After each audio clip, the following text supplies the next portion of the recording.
আসসালামু আলাইকুম। আশা করছি সবাই অনেক অনেক ভালো আছে। মাইক্রোসফট অফিস এক্সেল এর আজকের ভিডিওতে আমরা দেখব কিভাবে আমরা টেক্সটের ফন্ট সাইজকে পরিবর্তন করতে পারি, ফন্টকে পরিবর্তন করতে পারি এবং ফন্ট স্টাইল পরিবর্তন করতে পারি। তো চলুন শুরু করা যাক কিভাবে আমরা এই কাজগুলো করতে পারি।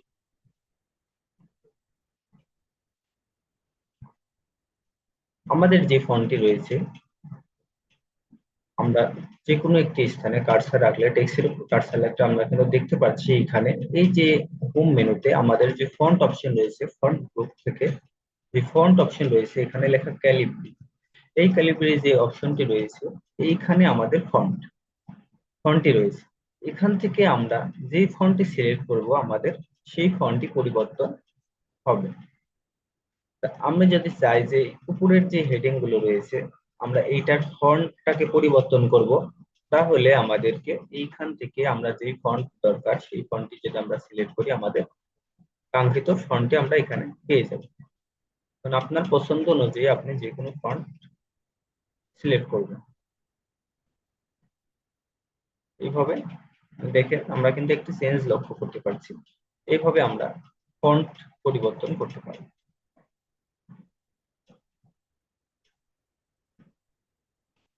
আমরা যদি চাই যে ফন্টের সাইজ পরিবর্তন করা দরকার, যে ফন্টের এইগুলো বড় ছোট করা দরকার, তাহলে আমরা কি করতে পারি, এইখান থেকে আমাদের যে অপশনটি রয়েছে ফন্ট সাইজ, ফন্ট সাইজের যে অপশনটি রয়েছে সেই ফন্ট সাইজ অপশনে গিয়ে আমরা ফন্ট সাইজটিকে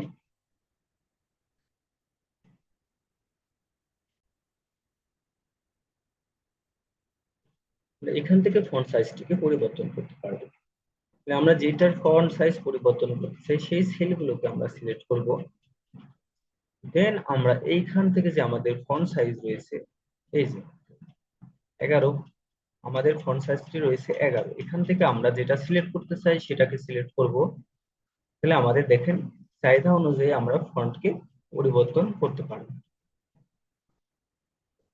একশো অপশন রয়েছে, আবার এখানে দেখেন ফন্ট ইনক্রিজ এবং ডিক্রিজ ফন্ট সাইজ। এখান থেকেও কিন্তু আমরা আমাদের টেক্সটকে সিলেক্ট করার পরে ফন্ট সাইজ বড় করতে হলে আমরা যদি বড় এই যেটা রয়েছে এটার উপর ক্লিক করি তাহলে আমাদের ফন্ট সাইজ বড় হবে, এটার উপর যদি আমরা ক্লিক করি আমাদের ফন্ট সাইজটি ছোট হবে। এভাবে আমরা ফন্টের সাইজ ছোট বড় করতে পারবো। এখন আসি ফন্ট স্টাইল। আমাদের বিভিন্ন ধরনের ফন্টের স্টাইল রয়েছে, বোল্ড, ইটালিক এবং আন্ডারলাইন। আমাদের যদি কখনো লেখা বোল্ড করতে হয়, যে আমরা চাচ্ছি হেডিংটাকে বোল্ড করতে, তাহলে আমাদের এই যে বোল্ড অপশনটি রয়েছে এখানে ক্লিক করলে আমাদের লেখাটি বোল্ড হবে। আমরা যদি নরমাল করি আবার পুনরায় যদি বোল্ডের উপর ক্লিক করি তাহলে আমাদের লেখাটি নরমাল হবে। আমি এটা এই যে এরকম আছে ক্যালিবারি, আমি এটাকে এখন বোল্ড করতে চাচ্ছি, বোল্ডে ক্লিক করছি, দেখেন আমাদের যে টেক্সট গুলো রয়েছে সেটা কিছুটা হলেও মোটা হয়েছে। এখন যদি আমরা এটা ইটালিক করতে চাই তাহলে এই যে অপশনটি রয়েছে ইটালিক, এটার উপর ক্লিক করলে আমাদের এটা ইটালিক মোডে চলে যাবে। আমরা যদি লেখার নিচে আন্ডারলাইন দিতে চাই তাহলে আমাদের এখান থেকে আন্ডারলাইনে ক্লিক করতে হবে। এই তিনটা শর্টকাট কমান্ড রয়েছে। আমরা যদি বোল্ড করতে চাই, এখন আমার বোল্ড অবস্থায় আছে, আমি যদি কন্ট্রোল বি প্রেস করি কিবোর্ড থেকে তাহলে আমার বোল্ড অপশনটি বাতিল হবে।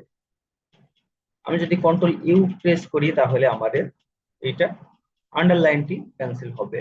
এবং আমি যদি কিবোর্ড থেকে কন্ট্রোল আই বাটন প্রেস করি তাহলে আমাদের ইটালিকটি চলে যাবে, নরমাল মোডে আসবে, যেহেতু আমার এই কমান্ড গুলো দেওয়া ছিল।